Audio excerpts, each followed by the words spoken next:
दोस्तों नमस्कार, मैं हूं राम कुमार राही। आप देख रहे हैं यूट्यूब चैनल सोशल राही। आज मैं उरई में हूं। उरई के पास में जो राहिया गांव है, राहिया के पहले जो रगेता पड़ता है, वहाँ पे एक कार्यालय बना हुआ है बीएमपी का। आज मैं उस कार्यालय में हूँ। आज हमारे बीच में माननीय सम्मानीय परम आदरणीय परम श्रद्धेय हमारे बीच भूप सिंह यादव जी हैं, जो बीएमपी के जिलाध्यक्ष हैं। मुझे कुछ विशेषताएं इनके अंदर लगी तो मुझे लगा कि यादव जी का इंटरव्यू दिखाना बहुत ज़रूरी है। तो मैंने फ़ोन किया, मुझे पता चला कि आज कार्यालय में हैं। मैं कार्यालय में आ गया हूं और मेरे बीच में जो माननीय सम्मानीय परम आदरणीय हमारे बीच में जो यादव जी हैं, मैं इनका बहुत आभार व्यक्त करता हूं। यूट्यूब चैनल सोशल राही इनका आभार व्यक्त करता है। इन्होंने बहुमूल्य समय हमें दिया, इनके लिए मैं बहुत आभारी हूँ। साथ में सभी दर्शकों को मैं अपने यादव जी से रूबरू कराने का काम कर रहा हूँ। तो यादव जी, सबसे पहले तो मैं आपको नमो बुद्धा जय भीम बोलता हूँ। सर, जब मैं लोगों से मिलता हूँ मेरे कुछ सवाल रहते हैं, उन सवालों को मैं आप लोगों के बीच में लेकर के आया हूँ। आप बताइएगा, पहले मेरे दर्शकों को आप अपने जीवन के बारे में बताएं कि आपका जीवन का संघर्ष कैसे रहा।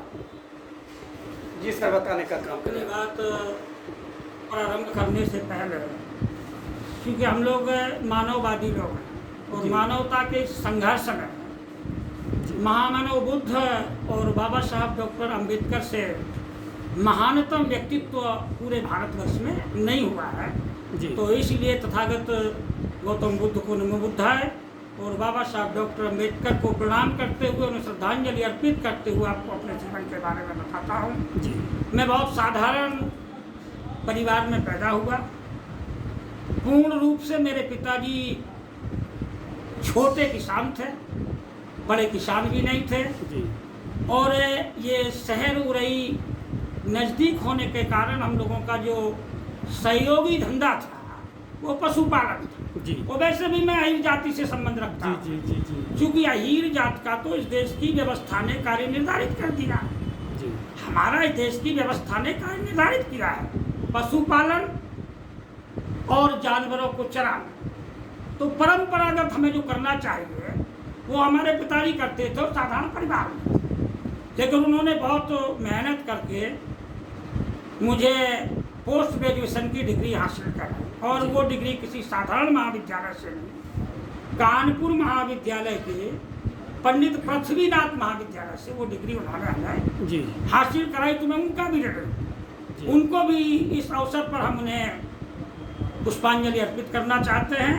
और जीवन संघर्ष का जो आपने प्रश्न उठाया है जी, तो हम क्या इस समाज में जन्मे, बहुजन समाज में जन्मे, शूद्र समाज में जन्मे, SC ST OBC में जन्मे जो भी महापुरुष रहे, उनका जीवन संघर्ष भरा था और उनके जीवन से हम लोगों ने सबक लिया, उनके जीवन से शिक्षा ग्रहण की। लेकिन शिक्षा ग्रहण करके हमें दुख भी इस बात का है, इस लंबे समय में हमें जो काम कर देना चाहिए था वो काम हम लोग कर नहीं सकते। तो इसके लिए दूसरे को हम लोग वो नहीं ठहराएंगे। दोषी व्यक्ति स्वयं होता है जी। जो व्यक्ति किसी कार्य की जिम्मेदारी लेता है तो उस कार्य को अंजाम तक कैसे पहुंचाए, ये उसका काम है जी। जैसे हमारे कुछ नेता कहते हैं एक व्यक्ति के अंदर 5 गुणों का होना बहुत आवश्यक है। क्या? ज्ञान, समय, श्रम, हुनर और पैसा। अगर ये 5 गुण आपके अंदर नहीं है तो आप किसी भी आंदोलन को सकारात्मक और कामयाब आंदोलन का निर्माण नहीं कर सकते। सही बात। तो ये संघर्ष रहा हमारे महापुरुषों का। हमने बताया कि महापुरुषों को कुछ नहीं माना, हमने संघर्ष भी किया। मजदूरों के लिए इस फैक्ट्री एरिया में हमने लड़ाई लड़ी, हमारे बहुत सारे साथी हम लोगों की इस लड़ाई लड़ रहे जी। हैं। हम लोग कुटे पीटे, मुकदमा लिखा, मुकदमा भी हम लोगों ने लड़ा, लेकिन हम लड़े किसके लिए? हम हमेशा बहुजन समाज के लोग, SC ST OBC और माइनॉरिटी के लिए। बहुत बढ़िया। और अगर SC और ST और माइनॉरिटी के लिए इसलिए लड़े कि पूरा दुनिया जानता है, भारत नहीं पूरी दुनिया जानती है कि भारत का जो शूद्र है वो पशुवत जीवन जिंदगी के लिए, जीवन जीने के लिए मजबूर किया। और किसने किया? इस देश के ब्राह्मण। क्या बात है। ब्राह्मण ने किया। इसको हम संकोच से नहीं जी, हम बड़ी बुलंदियों से कह सकते हैं, बहुत बढ़िया। हम बड़ी सिद्धता और जिम्मेदारी के साथ कह सकते हैं कि इस देश से जब तक ब्राह्मणवाद का अंत नहीं होगा तब तक बाबा साहब डॉक्टर अम्बेडकर और हमारे तमाम जो महापुरुष रहे हैं उनका सपना ना तो साकार होगा और ना मानववादी राष्ट्र का निर्माण होगा। जी तो ये काम हम लोगों की प्राथमिकता है। जी, अपने महापुरुषों के बलिदान, उनके राय और रास्ते पर चलकर हम ऐसा मुल्क बनाएं जी, जो समता मूलक समाज का मुल्क हो, बाबा साहब डॉक्टर अम्बेडकर और तथागत बुद्ध के सपनों के आधार का भारत हो, जी। ऐसा हम लोगों का लक्ष्य है। जी। बहुत बढ़िया सर, बहुत अच्छा आपने विचार रखा लोगों के बीच में। सर एक क्वेश्चन उठ रहा है कि आपने जब महापुरुषों की बात की है तो महापुरुषों ने सबसे बड़ा अगर काम किया है तो सबसे पहले पाखंडवाद, रूढ़िवादिता, अंधविश्वास पे काम किया। जी तो मैं आपके मुखारबिंद से लोगों को सुनवाना चाहूँगा कि आप पाखंडवाद, रूढ़िवादिता, अंधविश्वास पे क्या कहेंगे, बताइए। पाखंडवाद का जो सवाल है वो हम उसे थोड़ा भिन्न तरीके से जी जी, बिल्कुल बिल्कुल बिल्कुल क्योंकि बताइए। पाखंड से पहले जी। सूत्रों के लिए शिक्षा पहले आ जाती, बहुत बढ़िया। शिक्षा पहले आ जाती है और अशिक्षित व्यक्ति पाखंड का कभी विरोध नहीं कर सकता। क्यों नहीं कर सकता? उसे बोध ही नहीं होता कि पाखंड है क्या, वो ये जी। जान ही नहीं पाता कि पाखंड में और सच्चाई में अंतर क्या है। जी तो हम शिक्षा की बात करेंगे। हमारे महापुरुषों ने पाखंड को खत्म किया जी और सब इसलिए किया और इसलिए ये हो भी रहा है कि हम शिक्षित हैं। मैं बताया नहीं, जी, मैं जी। एक अशिक्षित पिता की औलाद, जी और यहाँ जितने लोग बैठे हैं लगता है ये सभी अशिक्षित जी जी बाप की औलाद होंगे। जी तो पाखंड के लिए सभी महापुरुषों ने कहा पाखंड सबसे खराब पाखंड है। जी कबीर दुनिया के सबसे बड़े महामानव थे। कबीर वैज्ञानिक थे। जी कबीर जाति में पैदा नहीं हुए। जी कबीर एक ऐसा इंसान है भारतवर्ष में जो किसी जात से ताल्लुक नहीं रखते, जी किसी जात से ताल्लुक नहीं रखते। नीरू नीमान दुल्हा जी। ने उनका लालन पोषण किया है, उनका लालन पोषण किया। जी। तो वो कहते हैं, क्या बोलते पाखंड के बारे में कि घर की चाकी को न पूछे जाको पीछे, काकर जोड़ के मस्जिद लई बनाए। क्या बात है। काकर पाथर जोड़ के मस्जिद लई बनाए, वो ताचड़ मुल्ला बांकते के बहरा हुआ। ये मुसलमानों के लिए कहा, सही बात। दूसरे संप्रदाय के लिए उन्होंने कहा। और हिंदू तो चूंकि हम लोग हैं ही नहीं, जी। शूद्र है, शूद्रों के लिए भी उन्होंने कहा। जी जी जी शूद्रों के लिए कहा कि पाथर पूजे हरि मिले तो मैं पूजो पहाड़। पाथर पूजे हरि हरि मिले मिले। तो फिर मैं छोटे पत्थर को पहाड़ को पूजूंगा। जी क्योंकि वो और बड़ा भगवान होगा वो। जी तो पाथर पूजे हरि मिले तो मैं पूजो पहाड़, पूजा से या चाकी भली जो पीस खाए। संसार। उन्होंने कहा इसको पूजो ना जो पेट भराती सकता। सही बात। भूख सबसे बड़ी समस्या भारत में, जी सबसे बड़ा दर्द है भूख का। और भूख से भी बड़ा दर्द हम मानते हैं सामाजिक अपमान का। सामाजिक अपमान का अगर हम लोगों को दर्द नहीं होता तो ब्राह्मण के खिलाफ हम लोग इतनी सकारात्मक जंग में 25 और 30 सालों में नहीं सड़क पर आए। सही बात। वो निशाना है, टारगेट है हमारा। जो आपने कहा था 3.5%, जी 52 और 15 तो छोड़ो, 3.5। और यही हमारा उद्देश्य है।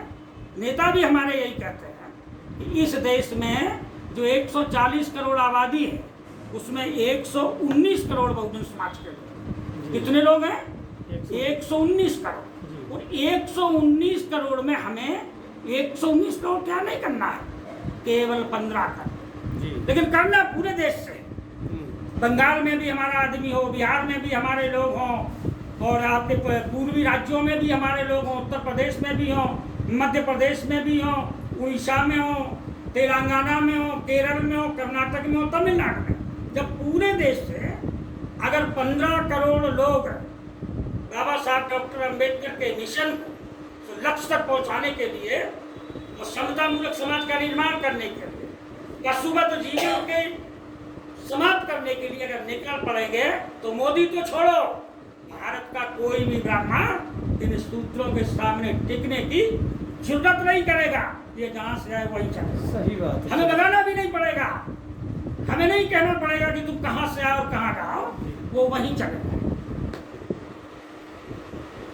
सर, शिक्षा के बारे में और मैं आपसे पूछना चाहूँगा। जी जी। शिक्षा के बारे में आपने क्या काम किया?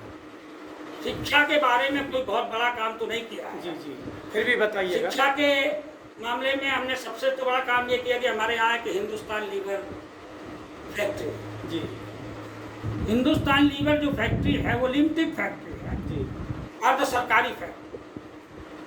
तो ये कुछ गांव के लोगों का मनोबल सही करने के लिए या शिक्षा का स्तर बढ़ाने के लिए जी, कुछ गांव को चयनित करते थे, तो उसमें मैंने अपना गांव चयनित कराया जी, और 5 वर्ष लगभग हिंदुस्तान लीवर लिमिटेड की तरफ से हमारे यहाँ शिक्षा का कार्य शुरू हुआ। इसके बाद हमारे साथी एक हमारे मित्र हुए मूल शरण कुशवाहा जी, वो भी अच्छे समाज सेवी व्यक्ति है। उनका स्कूल आज भी हम चलवा रहे हैं मेरे गांव में जी। आज भी उनका स्कूल संचालित है। माँ शीतला देवी नाम उस गाँव से पता है, उस स्कूल का नाम है माँ शीतला देवी उच्चतर माध्यमिक विद्यालय रेवा, और उसकी कार्यकारिणी में मैं अध्यक्ष हूँ। नाम तो वही शीतला ही है।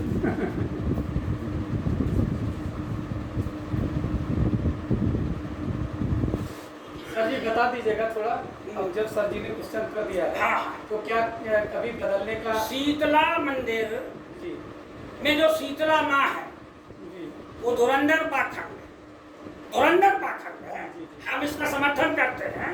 लेकिन मूलचरण कुशवाहा अगर उस पाखंड को पाखंड नहीं मानते तो उसमें मेरा क्या दोष? अगर मूलचरण कुशवाहा शीतला माँ को माँ मानते हैं और अपनी माँ को माँ नहीं मानते, तो भाई इसमें मेरा क्या दोष है? मैं तो नहीं मानता शीतला को माँ, मैंने तो अपनी माँ को माँ माना, हमेशा मानूंगा। उनकी फोटो रखे हैं, सुबह शाम उनके नहीं सर जी, पैर छूते हैं। जी आपने प्रयास किया। मैं यहाँ बोलना चाहूँगा जी, किसी ने कहा है कि मंजिल उन्हीं को मिलती है जिनके सपनों में जान होती है। मंजिल उन्हीं को मिलती है जिनके सपनों में जान होती है, उड़ान पंखों से नहीं सर हौसलों से होती है। सुनिए सर जी, हम शेर तो नहीं कहेंगे, लेकिन इस बात में आपकी बात को और मजबूत करने के लिए मैं ये कहते हैं बिल्कुल कि बिल्कुल कोई भी जंग, कोई भी संग्राम भीड़ से नहीं जीता गया। कभी भीड़ से कोई संग्राम नहीं जीता गया। पूरे दुनिया का इतिहास आप उठा के देख रहे हैं जी, किसी भी क्रांति को देख रहे हैं। आपने जो कहा ना, वो शब्द हम दूसरा प्रयोग कर रहे हैं, हौसले से संग्राम जीता गया। बिल्कुल बिल्कुल। अगर आदमी के पास हौसला है तो विजेता वही होता है। सही बात। 2 पहलवान जब मैदान में आते कुश्ती लड़ने, जिसका हौसला होता है, वैसे तो ताकत और दाव पेच जी, 2 चीजें बहुत आवश्यक है बिल्कुल, बिल्कुल। किसी संग्राम को जीतने के लिए। जी, पूरे संग्राम को जीतने, राजनीति में भी यही है कि अगर आपके पास ताकत है जी, और दाव पेच नहीं है, कामयाब नेता नहीं हो सही सकते, बात है। पराजित हो जाएंगे। सर मैं और कहना चाहूँगा कि आज जो चर्चा हो रही है आपके बीच में, लोग कहते हैं कि अनाज वहाँ होता नहीं जहाँ पानी का प्रबंध नहीं, अनाज वहाँ होता नहीं जहाँ पानी का प्रबंध नहीं, भौरे वहाँ जाते नहीं जिस फूल में सुगंध नहीं। निभा सकते हैं ऊपर का व्यवहार सब, पर दिल वहाँ खुलता नहीं जहाँ आत्मीय संबंध नहीं। जहाँ लोगों की आत्मा के संबंध जुड़ जाते हैं एक दूसरे से, वहाँ सर कोई भी बात रखी जाए वो सार्थक जरूर होती है। तो सर आप हमारे बीच में आए, मुझे बहुत अच्छा लगा आपने बहुमूल्य समय दिया। इसके लिए राम कुमार राही आपका बहुत आभार व्यक्त करता है। साथ में आपको नमो बुद्धाय। आधा मिनट बात बंद कर जी जी जी जी बोलिए। आप मुझे जो साधुवाद दे रहे हैं जी इसका मैं बहुत रेडी हूँ। जी जी जी इसलिए रेडी हूँ कि इस देश में जो व्यवस्था है वो गरीबी और ऊंच नीच पर आधारित। मेरे जैसे व्यक्ति का, आपने तो मुझे व्यक्तित्व कहा, ये मेरे लिए कितनी बड़ी गर्व और घमंड की व्यक्तित्व कहा। जी लेकिन यहाँ तो लोग व्यक्ति भी नहीं कहते। सही बात है, नहीं कहते। तो हम सबसे ज्यादा आपको साधुवाद देते हैं कि आप जैसे व्यक्ति ने मुझे व्यक्तित्व कहकर सम्मानित किया। जी ऐसा व्यक्ति हमें लगता है कि जनपद जालौर में केवल अकेले ही राही होंगे, कोई हमें दूसरा राही नजर नहीं आता है। आपका बहुत बहुत आभार प्रकट करते हुए जय भीम, जय भारत, जय भारत, नमो। नमो बुद्धाय।